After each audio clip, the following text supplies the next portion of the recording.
నియమాలు నేర్పాలని అనుకున్నా కన్నా అందనంత ఎదిగిన నిన్ను చూస్తున్నా నాన్న. కలిసొచ్చిన కాలానికి నడిచొచ్చిన కొడుకుకి, కలిసొచ్చిన కాలానికి నడిచొచ్చిన కొడుకుకి స్వాగతం చెబుతున్నా.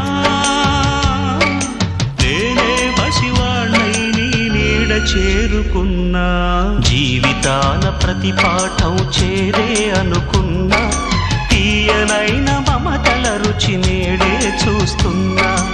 అనుబంధపు తీరానికి నడిపించిన గురువని, అనుబంధపు తీరానికి నడిపించిన గురువని వందనం